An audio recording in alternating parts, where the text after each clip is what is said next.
नमस्कार, मैं डॉक्टर संतोष चौधरी। आज हम आपके सामने पाठ्य योजनाओं की कड़ी के अंतर्गत सामाजिक अध्ययन की एक पाठ्य योजना लेकर आए हैं। यह पाठ्य योजना हमने वार्षिक पाठ्य योजनाओं को मद्देनज़र रखते हुए बनाई है। इस पाठ्य योजना में हमारा टॉपिक है बिजौलिया किसान आंदोलन। जब भी हम किसी भी विषय की पाठ्य योजना बनाते हैं तो उसके पहले पेज पर हम विद्यालय का नाम, जहाँ पर हमारे द्वारा यह पाठ का प्रस्तुतिकरण दिया जाता है, नीचे दिनांक, विषय, कक्षा, जिस कक्षा का हम ये पाठ्य योजना बना रहे हैं, कालांश, समयावधि मतलब वहाँ उस पाठ की जो प्रस्तुतिकरण है उसका जो हम समय लेंगे, अर्थात 35 से 40 मिनट यहाँ लिखा हुआ है। हमारा टॉपिक बिजौलिया किसान आंदोलन है, जो कि कक्षा 9वीं का है। ये सारी चीज़ें लिखने के बाद हम लिखते हैं प्रकरण हमने हमारा लिखा है बिजौलिया किसान आंदोलन। इसके बाद हमारे द्वारा एक बॉक्स बनाया गया है। इस बॉक्स में सबसे पहले हमने लिखा है क्रम संख्या, फिर हमने लिखा है विशिष्ट शिक्षण उद्देश्य, इसके बाद हमने लिखे अपेक्षित व्यवहारगत परिवर्तन।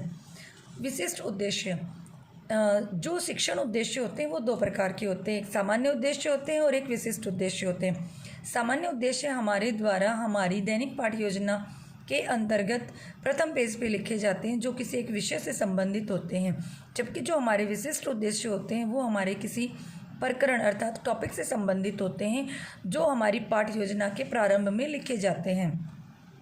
ब्लूम के अनुसार ये उद्देश्य तीन प्रकार के होते हैं, ज्ञानात्मक, भावात्मक और क्रियात्मक, और इन्हीं उद्देश्यों को हमने यहाँ विशिष्ट उद्देश्यों के रूप में लिखा है, जिसके अंतर्गत हमारा पहला आता है ज्ञान विशिष्ट उद्देश्य के अंतर्गत बालकों के द्वारा प्रत्यास्मरण, प्रत्याभिज्ञान ज्ञात किया जाता है, स्मरण किया जाता है, जाना जाता है, आदि चीज़ों का इसके अंदर वर्णन किया जाता है। इसके बाद आता है अवबोध, जिसे इंग्लिश में अंडरस्टैंडिंग कहा जाता है। अवबोध के अंतर्गत बच्चे उस प्रकरण को बहुत अच्छे से समझ सकते हैं, उसकी व्याख्या कर सकते हैं, वर्गीकरण कर सकते हैं, परिभाषित कर सकते हैं, अर्थात अपने द्वारा प्राप्त ज्ञान का वो विस्तृत रूप से वर्णन कर सकते हैं। वहाँ पर अवबोध का प्रयोग किया जाता है। इसके बाद आता है ज्ञानोपयोग का हमारा जो विशिष्ट शिक्षण उद्देश्य होता है, उसके अंदर हमारे अपेक्षित व्यवहारगत परिवर्तन के अंदर बच्चों के द्वारा अपने प्राप्त ज्ञान का उपयोग अपनी भावी जीवन की नवीन परिस्थितियों में कहाँ किया जाता है, उस प्रकार से इसके अंदर लिखा जाता है। कौशल, जिसे स्किल कहा जाता है, इस प्रकरण को पढ़ाने के बाद बालकों के अंदर इस टॉपिक को लेकर कौन से कौशल उत्पन्न होते हैं उनके बारे में यहाँ पर लिखा जाता है। अभिरुचि, बालकों के अंदर उत्पन्न होने वाली रुचि और अभिरुचि को इसके अंतर्गत लिखा जाता है। फिर आता है अभिवृत्ति के अंतर्गत बालकों के जो प्राप्त ज्ञान हुआ है उस ज्ञान के विस्तृत होने के बाद उनके अंदर जो दृष्टिकोण उत्पन्न होता है, सकारात्मक, नकारात्मक, वैज्ञानिक, तार्किक, तो वो हमारे प्रकरण के हिसाब से होता है और उसी चीज़ को हमें हमारी पाठ्य योजना के विशिष्ट उद्देश्यों के अंतर्गत अभिवृत्ति के अंदर लिखा जाता है। इस प्रकार से ये हमारा विशिष्ट शिक्षण उद्देश्यों वाला पेज खत्म हुआ। इसके बाद हमारे सामने हमारा पेज नंबर 3 आया है, जिसके अंदर सबसे ऊपर हमने लिखा है सहायक सामग्री। सहायक सामग्री वह सामग्री होती है जो कक्ष में एक अध्यापक अपनी शिक्षण के दौरान प्रयुक्त करता है। सहायक सामग्री में एक अध्यापक के लिए सबसे ज़्यादा सहयोगी उसका श्यामपट्ट होता है, जो हमने इसके अंदर लिखा हुआ है। ब्लैक बोर्ड, चौक, डस्टर, चार्ट आदि जिन भी वस्तुओं का प्रयोग उस अध्यापक के द्वारा अपने शिक्षण प्रक्रिया के अंतर्गत किया जाता है, उसे इसके अंदर लिखा जाता है। इसके बाद आता है पूर्व ज्ञान, जो भी हमारा प्रकरण होता है उससे संबंधित बालकों में पूर्व जानकारी अर्थात सामान्य जानकारी होती है, उसको इसमें लिखा जाता है। पाठ्य योजना की सबसे अच्छी कड़ी, पाठ्य योजना की आत्मा जिसे कहा जाता है, प्रस्तावना। इसके आगे हम लिखेंगे प्रस्तावना के लिए हमने एक बॉक्स बनाया है, जिसमें पहले हमने क्रम संख्या, छात्र-अध्यापिका क्रिया, फिर विद्यार्थी क्रिया। किसी भी पाठ की प्रस्तुति से पहले हम बालकों के अंदर जिज्ञासा, रुचि, रोचकता, उत्साह आदि उत्पन्न करने के लिए हम बालकों से प्रस्तावना के प्रश्न पूछते हैं। ये प्रस्तावना के प्रश्न कम से कम संख्या में 5, अधिक से अधिक 8 हो सकते हैं। इन प्रश्नों के उत्तर देने में तारतम्यता पाई जाती है, क्रमबद्धता पाई जाती है, प्रश्नों के प्रकार में विभिन्नता पाई जाती है, रोचकता होती है, जिज्ञासा होती है, प्रकरण से संबंधित होते हैं आदि ऐसे तत्व प्रस्तावना के प्रश्नों में हमें देखने को मिलते हैं। आपके सामने यह हमारी एक प्रस्तावना जो बिजोलिया किसान आंदोलन से संबंधित है, आप देखिए, जिसके अंदर हमने बनाया है। पहला प्रश्न, हम कौन से महाद्वीप में रहते हैं? एशिया। एशिया महाद्वीप में कौन से देश में रहते हैं? भारत देश में। भारत में अधिकांशतः कौन सा व्यवसाय है? कृषि। कृषि कार्य को करने वाले को क्या कहा जाता है? किसान। किसानों के द्वारा किए गए आंदोलनों को किस नाम से जाना जाता है? किसान आंदोलन। किसान आंदोलन के बारे में आप क्या जानते हैं? समस्यात्मक। इसके बाद बॉक्स बंद हो गया। आगे हमने लिखा है विशिष्ट हमारा उद्देश्य कथन। उद्देश्य कथन को एक छात्र अध्यापक उद्घोष के द्वारा बोलता है। आज हम बिजोलिया किसान आंदोलन के बारे में विस्तारपूर्वक अध्ययन करेंगे। उद्देश्य कथन के बाद हमारा शिक्षण बिंदु रहेगा। हम अपने प्रकरण को 3 महत्वपूर्ण बिंदुओं में विभक्त करते हैं और वही हमारे शिक्षण बिंदु होते हैं। जैसे यहाँ हमने लिखा है किसान आंदोलन, जो हमने लिया है बिजोलिया, उस बिजोलिया किसान आंदोलन का उद्भव, कारण और उसके चरण। जब हमारी पाठ की प्रस्तुति होती है तो उस प्रस्तुतिकरण के दौरान हमारे द्वारा किन किन विधियों का प्रयोग किया जाता है, उन विधियों को यहाँ लिखा गया है। शिक्षण विधियाँ, व्याख्यान विधि, प्रश्नोत्तर विधि और प्रदर्शन विधि। इस प्रकार से यह हमारा पेज नंबर 3 पूर्ण होता है। हमारे इस पेज नंबर 3 के बिल्कुल सामने हमारे द्वारा मिनिएचर लगाया गया है, जिसमें हमने एक किसान को दर्शाया है। ये देखिए आपके सामने हमने एक छोटा सा चार्ट लिया है। उस चार्ट के ऊपर खेत दिखाया है, पेड़ पौधे दिखाए हैं, झोपड़ी दिखाई है, एक किसान जिसके अंदर वो धान की खेती के लिए धान उगा रहा है वो दिखाया गया है। उस चार्ट के छोटे से टुकड़े को हमने आउटलाइन किया। उसके बाद हमने इसके ऊपर कवर किया है। कवर करने के बाद हमने इसे डबल साइडेड टेप से चिपकाया है और ये इस प्रकार से हमारा एक बहुत ही सुंदर और आकर्षक मिनिएचर तैयार हो गया। यह मिनिएचर हमने प्रस्तावना के प्रश्नों के जस्ट सामने लगाया है। जहां हमारे प्रश्नों में हमें लग रहा था कि विद्यार्थी हमारे इस प्रश्न का उत्तर नहीं दे सकते, तो वहाँ हमने एक सहायक सामग्री के रूप में एक चार्ट का प्रयोग किया था, जिसे हमने मिनिएचर के ऊपर दिखाया है। यह हमारा पेज कंप्लीट होता है। जस्ट इसके बाद हमारा अगला पेज शुरू होता है, जिस पेज के अंदर हमारा प्रस्तुतिकरण है। हमने सामने हेडिंग डाली है प्रस्तुतिकरण। प्रस्तुतिकरण के जस्ट बाद हमने यहाँ एक बॉक्स तैयार किया है। बॉक्स के अंदर क्रम संख्या, शिक्षण बिंदु, छात्र अध्यापिका क्रिया, विद्यार्थी क्रिया, शामपट क्रिया। क्रम संख्या में नंबर 1 जो हमने हमारा शिक्षण बिंदु पहला लिया है, बिजोलिया किसान आंदोलन का उद्भव, हमने वो लिखा है। जस्ट उसके सामने हमने लिखे हैं विकासात्मक प्रश्न, जो हमने 2 लिए हैं। 2 में से हमारे एक प्रश्न का हमने उत्तर लिखा है, दूसरा हमारा उत्तर नहीं आ रहा था तो वहाँ हमने निरुत्तर लिखा है। यहाँ हमने छात्र अध्यापिका कथन डाला है। इस कथन के अंदर हमारे द्वारा जो प्रस्तुतिकरण में पढ़ाया जाएगा उसका सारांश लिखा गया है। छात्र अध्यापिका कथन के बिल्कुल सामने विद्यार्थी क्रिया के अंदर विद्यार्थी ध्यानपूर्वक सुनेंगे। हमारे द्वारा यह श्यामपट कार्य किया गया है तो विद्यार्थी महत्वपूर्ण बिंदुओं को उत्तर पुस्तिका में उतारेंगे। जो भी हमने श्यामपट के ऊपर कार्य किया है उस कार्य को हमने एक ब्लैक चार्ट के ऊपर चिपकाया है। फिर इसके ऊपर हमने ट्रांसपेरेंट कवर लगाया और उसी तरह से हमने डबल साइड वाली टेप का प्रयोग करते हुए इसको यहाँ पर चिपकाया है। मिनिएचर्स को कवर करके डबल साइड टेप से चिपकाना बहुत ही आकर्षक फाइल बनाने के और संकेत करता है।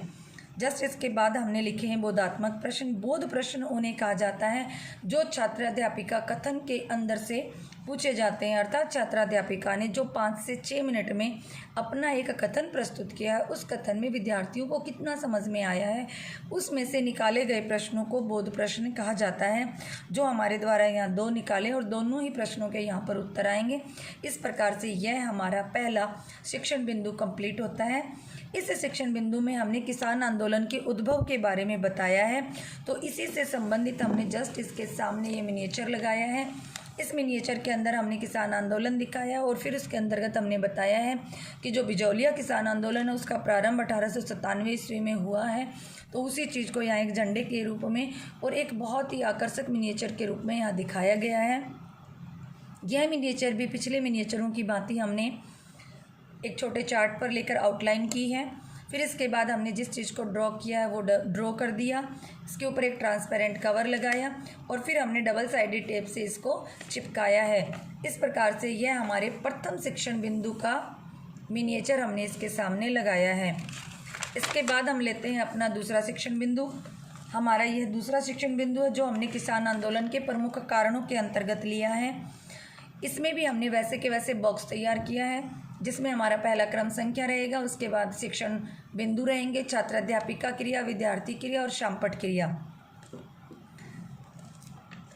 शिक्षण बिंदु में हमारा रहेगा बिजोलिया किसान आंदोलन के कारण। विकासात्मक प्रश्न, विकासात्मक प्रश्न उन्हें कहा जाता है जो छात्र अध्यापिका कथन को विकास की ओर लेकर जाते हैं, वो विकासात्मक प्रश्न होते हैं। अर्थात हमारे प्रस्तुतिकरण को गति देने वाले प्रश्नों को हम विकासात्मक प्रश्न कहते हैं। 2 प्रश्न हमने लिए हैं। यहाँ हमारे दोनों ही प्रश्नों के उत्तर बड़े आसानी से निकल रहे थे, इसलिए हमने दोनों प्रश्नों को लिखा है। फिर छात्र अध्यापिका कथन, कथन वही हमारा जो प्रस्तुतिकरण का सारांश के रूप में लिखा है। यहाँ हमारे द्वारा यह शामपट कार्य किया गया है, जिससे हमने ब्लैक चार्ट के ऊपर लिखा है और उसे कवर करके डबल साइड वाली टेप से चिपकाया है। यहाँ छात्र अध्यापिका कथन के बिल्कुल सामने विद्यार्थी क्रिया के अंदर विद्यार्थी ध्यानपूर्वक सुनेंगे और महत्वपूर्ण बिंदुओं को उत्तर पुस्तिका में उतारेंगे। नीचे हमने बोध प्रश्न लिए हैं। इस कथन में से जो हमने प्रश्न निकाले वो बोध प्रश्न हमने नीचे लिखे हैं और दोनों ही प्रश्नों को हमने यहाँ पर लिखा और विद्यार्थी क्रिया में दोनों प्रश्नों का उत्तर भी लिखा गया है। हमारा दूसरा शिक्षण बिंदु था बिजोलिया किसान आंदोलन के कारण। जिन कारणों में मुख्यतः 2 कारण हमने इसके अंदर वर्णन किया है, जिसमें एक तो चवरी कर आता है और जो दूसरा है वो हमारा आता है तलवार बंधाई कर। चवरी कर जो कि लड़की के पिता के द्वारा लड़की के विवाह पर दिया जाने वाला कर होता था, वो चवरी कर होता। और तलवार बंधाई यहाँ एक उत्तराधिकार के रूप में राजगद्दी पर या उत्तराधिकारी बनने के दौरान दिया जाने वाला कर तलवार बंधाई कर था। उन्हीं दोनों करों को इसके अंदर वर्णन किया गया था। तो इसी से संबंधित हमने हमारा मिनिएचर बनाया है। हमारे पिछले मिनिएचर्स की तरह हमने इसे एक छोटे से चार्ट पर बनाया। इसके बाद हमारे द्वारा इसे आउटलाइन दी गई। आउटलाइन देकर हमने दोनों करों का नाम लिखा है, साथ में उससे संबंधित हमने एक चित्र बनाया है, इस पर कवर किया है और डबल साइड वाली टेप से हमने इसे चिपकाया है। यह हमारे दूसरे शिक्षण बिंदु के सामने का मिनिएचर है।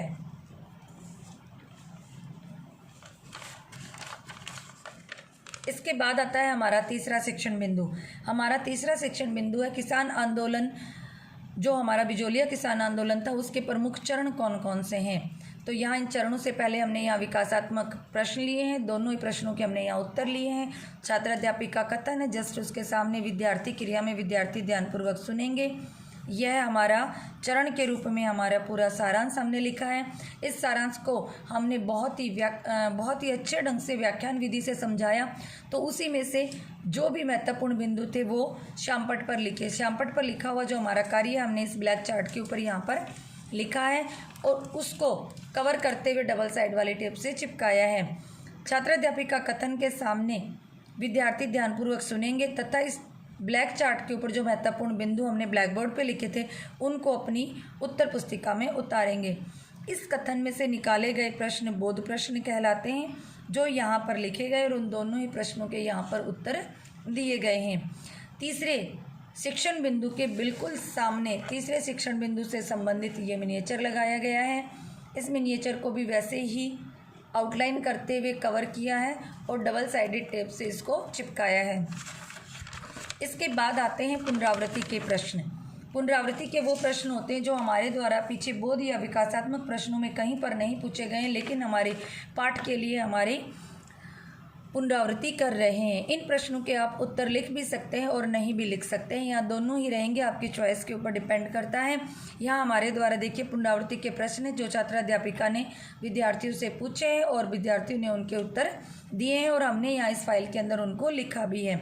इसके बाद मूल्यांकन के प्रश्न आते हैं। मूल्यांकन के प्रश्नों में विविधता पाई जाती है। पहला प्रश्न वस्तुनिष्ठ अर्थात अवैध वाला होता है। दूसरा जो हमारा प्रश्न है वो हमारा प्रश्न रिक्त स्थान से संबंधित होता है। तीसरा हमारा सत्य असत्य या हाना वाला होता है। चौथा हमारा प्रश्न अति लघुत्रात्मक और पांचवा हमारा लघुत्रात्मक होता है।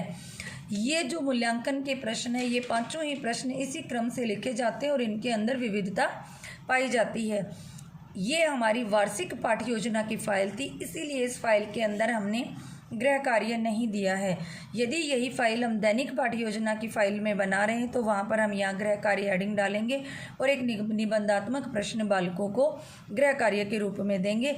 लेकिन यह वार्षिक पाठ्य योजना की फाइल है, अतः इसके अंदर सीधा पर्यवेक्षक के सुझाव और पर्यवेक्षक के हस्ताक्षर, और इस प्रकार से यह हमारी एक वार्षिक पाठ्य योजना में आने वाले सामाजिक अध्ययन के टॉपिक बिजोलिया किसान आंदोलन की फ़ाइल कंप्लीट होती है। और ये देखिए आपके सामने इस फाइल की कितनी प्यारी डेकोरेशन की गई है।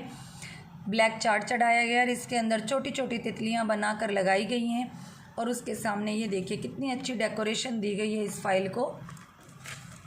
ये देखिए बहुत ही अच्छी उम्दा फाइल तैयार की गई है। धन्यवाद।